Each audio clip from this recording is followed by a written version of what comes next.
Story की starting एक आदमी से होती है जो कि काफ़ी ड्रिंक किए हुए है और वो अपने घर को आया है जहाँ पर उसकी बीवी और उसके बेटी उसका इंतज़ार कर रही है।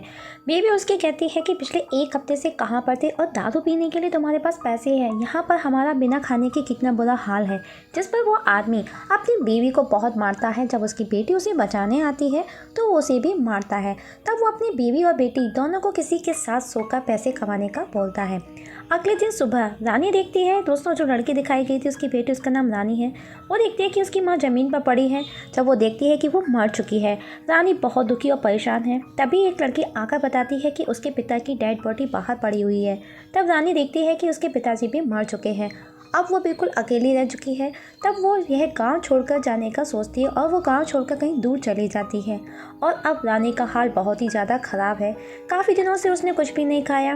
रात का समय है, वो थकी हारी एक सीढ़ियों पर बैठ जाती है। तभी एक शख्स वहाँ आता है और उसे साथ चलने का बोलता है। रानी पूछती है कितना दोगे। वो शख्स उसे कुछ पैसे देता है। तब रानी उसके साथ चली जाती है।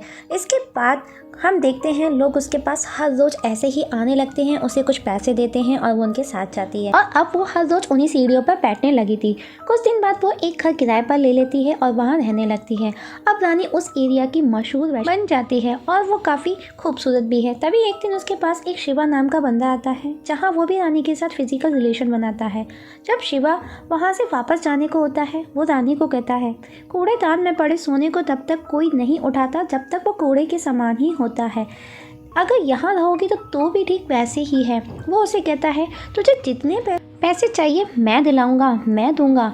यहाँ रहोगी तो सिर्फ रानी बनोगी, मेरे साथ चलोगी तो महारानी बना दूंगा। और रानी भी उसकी बातों में आ जाती है और उसके साथ चली जाती है। अब शिवा उसे हर रोज़ नए नए लोगों के पास लेकर जाता है और रानी भी अब अच्छा पैसा कमाने लगी है और वो शिवा के साथ खुश भी है। तभी एक दिन रानी शिवा से कहती है मुझे नहीं पता था एक दिन ऐसा भी आएगा। मैंने सिर्फ पेट भरने के लिए ये काम शुरू किया था, लेकिन अब सिर्फ तुम्हारे लिए ही करती हूँ। मैं तुम्हारे लिए कुछ भी करूँगी, लेकिन मुझे छोड़कर मत जाना अकेले कभी भी। उसी रात उन दोनों का एक्सीडेंट हो जाता है। कुछ देर बाद हम देखते हैं कि रानी हॉस्पिटल में है और वो एक बच्चे के जैसे बिहेव करती है और माँ से मिलने की जिद करती है, जहाँ डॉक्टर उसे बताता है कि तुम्हारा इस दुनिया में कोई नहीं है सिवाय शिव के। तभी शिव वहाँ आ जाता है और रानी को साथ ले जाता है और वो डॉक्टर को थैंक्स बोलता है। कुछ दिन बाद शिवा वापस रानी को काम करने का पूछता है। तब रानी भी वापस से रेडी हो जाती है। अब रानी वापस वही सब करने लगी है और दोनों खुश भी हैं। एक दिन रानी के घर पर एक बंदा आता है और खुद को पुलिस मीन्स उसका नाम विक्रम बताता है और वो उसे संगीता के नाम से बुलाता है। जिस पर रानी मेरा नाम रानी है, संगीता नहीं। रानी विक्रम के साथ फ्लर्ट करती है, उसे सेड्यूस करने की कोशिश करती है। तब विक्रम उसे एक थप्पड़ मारता है और अपने साथ एक सुनसान जगह पर ले जाकर उसे एक कमरे में बांध करके रखता है, जहाँ पर वो रानी से पूछता है क्यों कर रही हो ऐसा। रानी कहती है मुझे जाने दो वरना शिवा तुमको मार देगा। यहाँ से मूवी फ्लैशबैक में जाती है, जहाँ पर एक लड़की जो कि रानी थी लेकिन उसका असली नाम संगीता था। मतलब दोस्तों रानी ही संगीता है। वो अपने फादर का बर्थडे विश कर रही है, सेलिब्रेट कर रही है, जहाँ पर दोनों बाप बेटी बहुत ही खुश दिखाए गए हैं। नेक्स्ट सीन में शिवा दिखाया जाता है, उसके पास एक लड़की है। वो उसे खुद को छोड़ने का बोलती है, लेकिन शिवा उसे कहता है पुलिस को क्यों बताया, मुझे बोलना था। और वो गुस्से में उस लड़की को कुछ उठाकर मार देता है और जहाँ पर वो लड़की मर जाती है। दोस्तों यहाँ पर हमको ये बात पता चलती है कि शिवा सिर्फ रानी या संगीता ही नहीं और भी लड़कियों से ये गलत काम करवाता था, ये उसका बिजनेस था। शिवा अक्सर कमज़ोर और बेसहारा लड़कियों की मजबूरी का फ़ायदा उठाकर उनसे गलत काम करवाता था और पैसा कमाता था। उसका मानना था कि ज़रूरत इंसान से कोई भी काम करवा सकती है।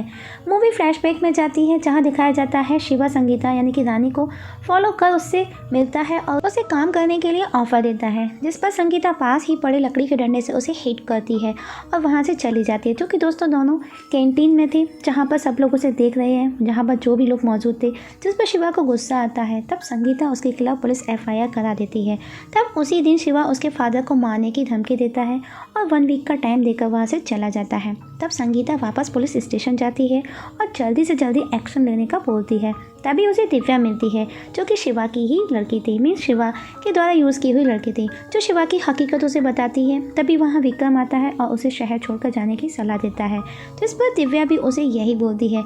इसके बाद हम देखते हैं कि संगीता शिवा के पास पहुँचती है, जहाँ पर संगीता उसे चैलेंज करती है। तब शिवा उसके साथ रेप करने की कोशिश करता है। तभी हम देखते हैं कि वहाँ अचानक पुलिस और प्रेस आ जाती है और उसे पकड़कर ले जाती है, जिस पर शिवा को बहुत ज़्यादा गुस्सा आता है।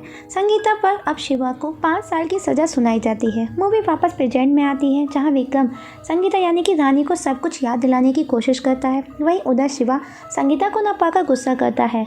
विक्रम डॉक्टर जॉन के पास जाता है और उसे रानी का नाम बता सब कुछ कबूल करवा लेता है, और वो शिवा की सारी बातें उसे बता देता है कि कैसे उन्होंने संगीता को रानी बनाया। डॉक्टर उसे बताता है कि हमने उसे ऐसा इंजेक्शन इंजेक्ट किया कि वो अपना सब कुछ पास्ट भूल चुकी थी और हमारे द्वारा बताई हुई सारी बातें उसे याद थी, और उसने यकीन भी किया और वो अपनी बीती हुई ज़िंदगी को भुलाकर हमारे द्वारा बताई हुई ज़िंदगी को जीने लगी थी।